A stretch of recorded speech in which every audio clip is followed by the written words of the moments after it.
Meu nome é o Alisson Silva, professor de literatura, e hoje iremos dar continuidade a mais uma aula de literatura, com o tema de hoje, gêneros literários. Vamos para cá. O que é que seriam estes gêneros literários e qual a importância dele dentro da literatura? Quando falamos em gênero literário, nós vamos lembrar que os gêneros literários, eles reúnem um conjunto de obras que apresentam características análogas, tá? Essas características análogas são quanto à sua forma e ao seu conteúdo. Ah, professor, beleza, o que são características análogas? Análogas são características semelhantes, parecidas. Ah, professor, então quer dizer que eles são semelhantes ou parecidas em forma e conteúdo. Beleza, deu para entender, né? Eles se dividem em três categorias. Quais são essas três categorias, professor? Gênero épico, que vamos chamar também de gênero narrativo, gênero lírico e o gênero dramático. Aqui, ó, você tem aqui só algo para ilustrar. Uma ilustração aqui, ó, gêneros literários clássicos, gênero épico, lírico, dramático e narrativo. Só que o narrativo hoje nós iremos fundir com o épico, tá certo? Então teremos três: gênero épico, narrativo, dramático e lírico. Temos aqui, ó, obras literárias, tá? Quanto à forma, vamos trabalhar a questão do verso e prosa. E quanto ao conteúdo, vai ser igual aos gêneros literários. Então isso é o que nós iremos trabalhar na nossa aula de hoje. Gênero épico, que é o gênero narrativo. É quando é contada uma história. Ok? Vamos para cá. Gênero lírico. Quando um eu registra uma subjetividade através das suas emoções. E o gênero dramático é quando personagens representam a ação através do diálogo ou palco. Vamos dar continuidade. Aqui, ó. Gênero narrativo. O gênero narrativo, vou lembrar, ó, um romance, um conto, uma novela, uma crônica, uma fábula. Ou seja, eu vou ter aqui alguns elementos, tá certo, que vão aparecer dentro da questão do gênero narrativo. Então ele vai dizer aqui, ó, que ele vai ser marcado pela presença do narrador, tempo, espaço, enredo e personagem. Então são esses elementos aqui que vão constituir o gênero narrativo. Nós vamos entender o que é uma narração. Narrar é contar uma história real ou fictícia através de ações. Aí você tem narrar, contar, ações. Eu vou lembrar que são narração, ação vai ser ligado por todos aqueles verbos que me contêm ação, que chamamos de verbos nocionais, que são verbos que contêm ação. Ó, anota aí no caderno que está estudando, tá? Verbos nocionais são todos aqueles verbos que me exprimem ação. Ok. Então aqui, ó, o termo narrar, ele vem do latim narratio e quer dizer o ato de narrar acontecimentos reais ou fictícios. Na antiguidade clássica, os padrões literários reconhecidos eram apenas o épico, o lírico e o dramático. Não era reconhecido o gênero narrativo. Aqui, ó, o gênero narrativo, ele vai apresentar sequência de fatos, que esses fatos serão interligados, tá? Ou seja, que é o que nós chamamos de relação de efeito e causa. Depois aqui, ó, fatos vividos por personagens em determinado lugar, que nós chamamos de espaço ou tempo. E fatos que são essas histórias vividas, tá, contadas por um narrador. Beleza? Próximo. Aqui, ó. Temos aqui um organograma só para vocês darem uma lembrada, tá? Bisuzinho, ó. Narrador, aquele que conta a história. Aí você vai lembrar que esse narrador, ele pode ser observador ou ele pode ser personagem. Ele pode simplesmente contar a história, mas quando eu lembro narrador observador, você vai ter ele chamado também de narrador onisciente, tá? Ou seja, é que ele só está contando a história, ele está vendo tudo. Está em todos os lugares, observando, mas ele não está participando, ele está contando. Já o narrador personagem não, ao mesmo tempo que ele conta, ele vivencia essa história. Então aqui, enredo é essa sucessão dos acontecimentos. Personagens, eles podem ser principais e secundários. Tempo é a época que esses fatos aconteceram. E espaço é o local dos episódios. A narrativa, como eu acabei de falar, ela pode acontecer em primeira pessoa. E quando ela acontece em primeira pessoa, eu vou dizer que esse narrador é um narrador personagem. Por que ele é um narrador personagem, professor? Porque ele participa das ações, ou seja, e ele se relaciona com outros personagens. Depois, quando eu digo que a narrativa ela é uma narrativa em terceira pessoa, eu estou dizendo o quê? Que não participa da história, ele apenas relata ações praticadas por outro. Personagem. Os personagens dentro da narrativa, ou seja, vamos chamar de seres, os seres, eles podem ser imaginários, que na maioria dos textos narrativos eles são assim, em geral, que protagonizam as ações. Eles são representações fictícias de seres humanos e podem ser descritos pelo ponto de vista físico ou psicológico. Aqui, ó, enredo. Como eu falei, enredo é a seção de fatos, tá? Ou seja, aventuras, peripécias, conflitos. Ou seja, é essa ação que está acontecendo aqui, essa sucessão de fatos, organizado de forma coerente e lógica, ou seja, justamente é o enredo. Ou seja, o enredo vai ser igual ao argumento, à intriga ou à trama. Beleza? Enredo, argumento, intriga ou trama. Tá? A partir do enredo podemos chegar ao tema, que é o motivo central do texto, que é onde o autor ele se baseou para fazer aquele texto. Aqui, ó, gênero lírico, tá? O gênero lírico, tá certo? É a relação intuitiva, interiorizada do escritor com o mundo. Ou seja, é um texto no qual o eu lírico, que nós sempre falamos, ó. Quando você pega uma questão que você diz, ó, você está lá analisando uma questão de literatura ou até de língua portuguesa, porque nós trabalhamos muito a questão da intertextualidade, que vamos ver isso mais à frente, na próxima aula. A questão da intertextualidade, você vai lembrar justamente isso, ó. A intertextualidade, a interdisciplinaridade, tá? Você vai ter essa relação de troca, de entendimento nessa questão literária. Então, qual é a voz que fala no poema? Qual é a voz que fala no poema? Então, eu vou lembrar que isso é o eu lírico, tá? Ele exprime suas emoções, ideias e impressões ante o mundo exterior, tá? Manifestação de uma individualidade. Então eu sei que o eu lírico é a voz que está falando no poema. Poema é a forma escrita, ou seja, normalmente um poema ele é escrito em versos, ou seja, que é cada linha que compõe o texto, que eles vão se formar, vão se agrupar em forma de estrofe. A estrofe são o quê? O conjunto desses versos.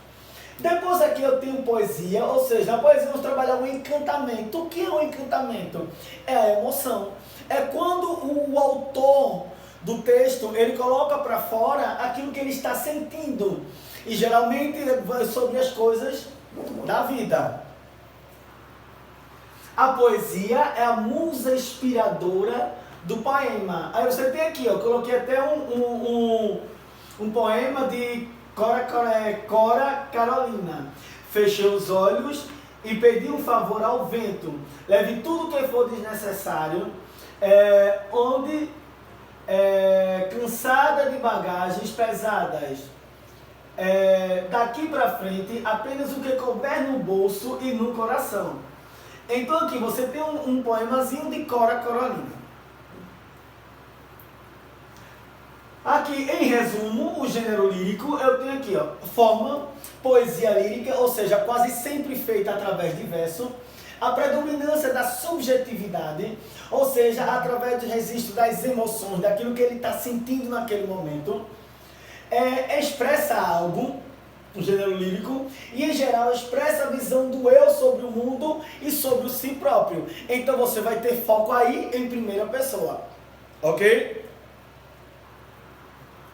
Aí aqui, o eu lírico, vamos analisar. O eu lírico, assim podemos encontrar, tá certo? No eu lírico que o autor masculino, o eu lírico feminino. O autor masculino, o eu lírico feminino. Ó, autor masculino, eu lírico masculino. Autor masculino, eu lírico feminino. Autor feminino, eu lírico feminino. E autor feminino, o eu lírico masculino. Tá? Então você pode ter essa diferença. Ou seja, o eu lírico pode ser diferente do autor do texto. Vamos para cá. O eu lírico, tá? Ou seja, que chamamos de eu poético. Eu botei alguns exemplos aqui para ficar mais fácil para vocês. Ó, é a voz que fala no poema e nem sempre corresponde ao do autor. Por isso que você vai ter essa diferença. Às vezes o autor é masculino, mas o eu lírico é feminino e vice-versa. Tá? Ó, o poeta é um fingidor, finge tão completamente que chega a fingir que é dor, a dor que deverá sente, Fernando Pessoa. Só para vocês entenderem aí a questão do eu lírico, tá? Do eu, o foco no eu.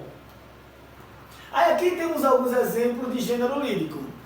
Aqui, ó, quando o autor é feminino e o eu lírico também é feminino. Ó, essa é um trechozinho da música Garganta, de Ana Carolina. Sei que não sou santa, às vezes vou na cara dura, às vezes ajo com condura para te conquistar. Mas não sou beata, me criei na rua e não mudo minha postura só para te agradar. Então se perguntasse qual é o eu lírico presente no texto, você vai me dizer, ó, o autor desse texto é um autor feminino e o eu lírico também é feminino. Né? Mas se eu perguntar só a questão do eu lírico, você me dizer que o eu lírico é uma mulher, o eu lírico é feminino. Ok? No segundo exemplo aqui, ó, nós temos aqui, ó, autor masculino e eu lírico também masculino. Esse texto aqui é um texto de Gonçalves Dias, ó.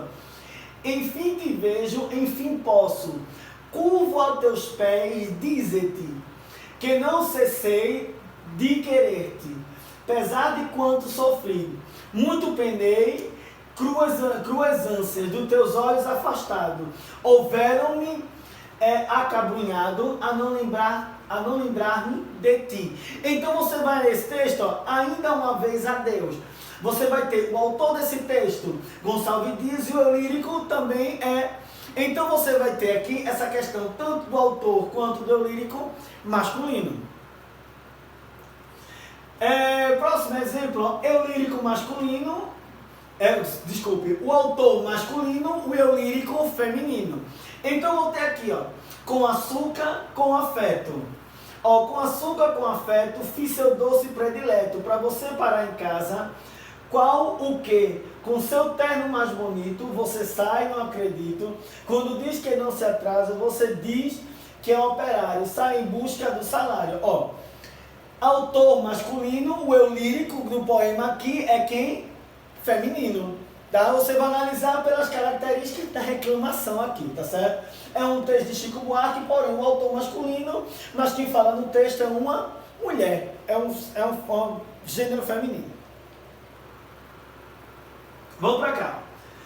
Próximo aqui, o gênero dramático. No gênero dramático, tá? Você vai ter a ideia do drama, tá?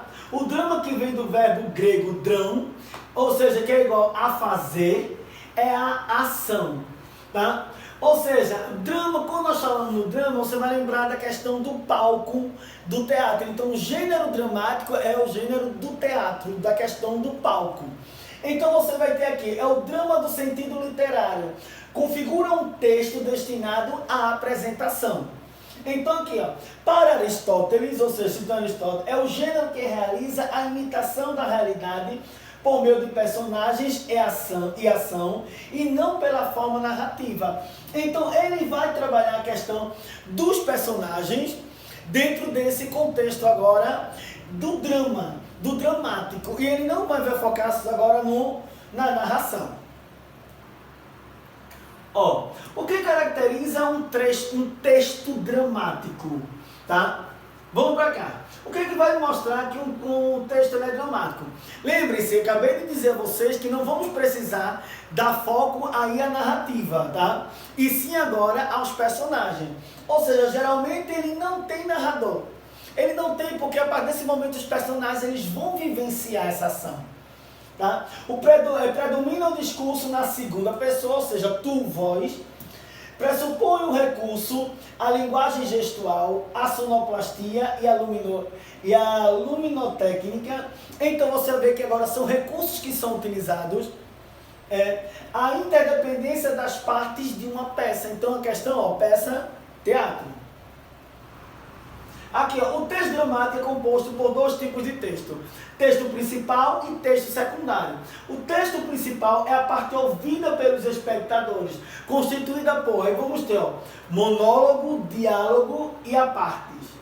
O texto secundário, ou o didascálias, ou seja, indicações cênicas, destinadas ao leitor, ao encenador da peça e aos atores, que vem em itálico ou em parêntese. Tá? Então, esse texto secundário são aqueles textos que na verdade, os personagens, tá? Eles vão ter para ensinar a peça. Ele informa os autores e o leitor sobre a dinâmica do texto principal. Então, quando ele pega aquele texto, tá lá, ó, você vai mudar de lugar, a cena muda, a cadeira sai. Então, você não está vendo isso aqui no texto principal, mas ele tem esse texto secundário, que é que vai dar a ideia a ele de movimento ali dentro daquele palco. Aí você tem aqui um exemplo de um texto dramático, tá? Então aqui, ó, dentro de uma peça, tá? Então você vai ter aqui, ó, João Grilo, ó, aparecendo na igreja, ele fala, tá? Quando ele vai ter questão aqui da morte da cachorra, quando ele entra na igreja, quando ele vai falar com o padre. Então você tem alguma cena aqui, ó, o padre ele vai estar com desprezo, ou seja, desprezo porque a morte da cachorra, ele vai fazer um enterro de um cachorro. De uma cachorra. Então, esse trecho é muito, muito hilário, que é a questão da morte da cachorra. Quando a cachorra morre, e eles vão à igreja para pedir para o padre rezar não, na verdade, fazer o enterro da cachorra, mas ele ainda quer que o padre reze em latim. Tá aqui, ó, o padre o atende com desprezo, ou seja, um cachorro, vão enterrar um cachorro, ainda tem que enterrar em latim. Aí aqui, ó, mão em concha no ouvido, padre, como? Então você vai ver, ó, são essas coisas, são essas características que vão dar vida a essa peça, que vem no texto secundário. Então você no principal você não vai ver, mas no secundário ele tá lá, ó, a mão aqui no vidinho, aquela coisa toda, tá? Desprezando-se, desfazendo-se em sorriso, ou seja, o padre está se acabando na gargalhada. Então você tem isso aqui, tá? É uma peça, tá? Uma peça, um diálogo, ou seja, esse diálogo você vai encontrar justamente nos textos de peças que são encenados. Aqui, ó, nós vamos entender, para encerrarmos esse momento, ó, o gênero dramático. O que é? O gênero dramático, ele possui uma ligação com o termo drama, tá? Cujo significado é ação. A ação é representada por meio de ações, de atores, que vão encenar essas peças. O texto dramático, ele é entendido como aquele que se entrega na forma literária do drama, implica uma comunicação direta dos personagens entre si e com os interlocutores do enunciado. Tá? Aí você vai ter aqui, ó, quais são os tipos, professor, de gênero dramático que nós temos, ó. A tragédia, que é a representação de um fato trágico, tá? Apto a suscitar compaixão e terror. Então a tragédia que eu mostrei agora, a morte da cachorra, tá? Então ele queria que o padre se compadecesse da cachorra e fizesse o enterro dela. A comédia é a representação de um ato inspirado na vida e no sentimento comum de riso fácil em geral, criticando os costumes. Então você vai ter dentro daquele texto que eu mostrei agora, tá, do Alda Compadecida, uma crítica à questão da corrupção, ou seja, o padre era corrupto, e aí então vai ser uma crítica implícita ali. A tragicomédia é a mistura do trágico com o cômico. Vocês acabaram de ver isso. A farsa é uma pequena peça teatral de caráter ridículo e caricatural, criticando a sociedade e seus costumes. E o alto é uma peça culta, geralmente de conteúdo religioso ou profano, e sobretudo simbólico, uma vez que seus personagens não eram humanos e sim entidades abstratas, caracterizadas pela hipocrisia, bondade, luxúria, virtude, entre outros. Então, professor, se chega dentro de uma prova de literatura e ele pergunta sobre gêneros, tá certo? Sobre gênero. E ele vem para o dramático, você lembrar, dramático é tudo aquilo que me remete a drama, tá? Eu não preciso focar na narração, no gênero narrativo, não. O meu foco aí será simplesmente nos personagens, nos atores e na sua representação sobre a obra, tá? Gente, valeu. Espero que tenham compreendido e qualquer dúvida, tá? Estamos aí para ajudar vocês. Aqui, rede social, tá? Para mantermos o nosso contato. Valeu e até a próxima.